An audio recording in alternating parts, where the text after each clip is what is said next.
Free college tuition? It's November 22nd, 2024, and these are your headlines.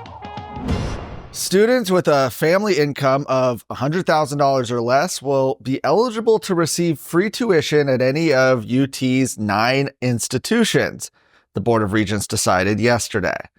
The Promise Plus program, which provides financial aid, was first implemented in 2022 to assist families at income thresholds of around $65,000. Now, this latest move by the Board of Regents will expand full coverage tuition eligibility to a baseline of $100,000 or less. According to the census, the median family income in Texas is about $76,000. In order to qualify for the program, students must first apply for federal and state financial aid, enroll as a full-time undergrad student, and be a Texas resident. A group of lawmakers in the Texas House have signed on to a letter opposing the move. It's set to go into effect next fall. The Texas Ethics Commission has come under fire in a scathing new Sunset Advisory Commission staff report released ahead of the commission's public hearings next month. And it paints a troubling picture of inefficiency, outdated practices, and burdensome processes that often punish those attempting to comply with the law.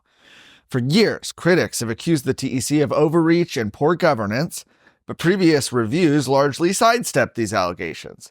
This latest report, however, doesn't hold back, laying bare the agency's systemic failures while paradoxically recommending reduced judicial oversight, a proposal raising alarms among advocates for due process. So the report, well, it identifies numerous issues that have plagued the TEC for years, including a sworn complaint process described as inefficient and overly punitive. According to the findings, the agency spends significant resources pursuing minor technical violations while failing to prioritize more serious ethical breaches. This approach has left many citizens unfairly stigmatized as ethics violators simply for trying to engage in government. Among the report's criticisms are a system that punishes compliance, outdated technology, and unclear rules. Now, the report cites testimony from frustrated filers who have described their system as insanely complicated and designed to create a gotcha situation. Despite the report's criticism of the TEC, though, it makes a recommendation to weaken judicial oversight of the agency. How does that make sense? Currently, TEC decisions can be appealed in a district court through what's called a de novo review process, which allows for a fresh examination of cases. The staff report suggests replacing this standard with a substantial evidence review, which would significantly limit the court's ability to challenge TEC rulings. Tony McDonald, a free speech attorney, called the report shocking, and the commission will hold hearings with public testimony on December 11th and December 12th.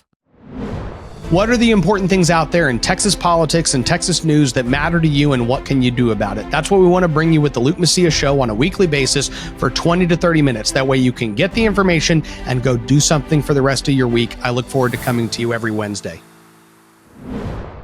On the heels of Mayor John Whitmire's statement that the city of Houston would be opening a city-sponsored homeless encampment, he's now made another announcement regarding homelessness in the city. A $70 million investment to improve conditions for the city's homeless. The plan is to make sure that there are resources and constant beds available for Houston's homeless, thereby getting them off the streets and reclaiming public property. This would, of course, require funding as well as city ordinance changes.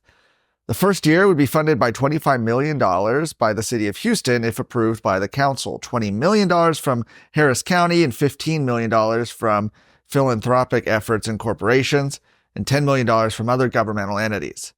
Care providers and law enforcement will reach out to homeless people, inform them of available resources, and offer alternative shelter options. Along with the initiative, Mayor Whitmire said he would bring an ordinance change to council members that would ban sleeping on city streets after 9 p.m. Whitmire says the ordinance will be announced in the coming weeks. For more of today's stories, go to TexasScorecard.com.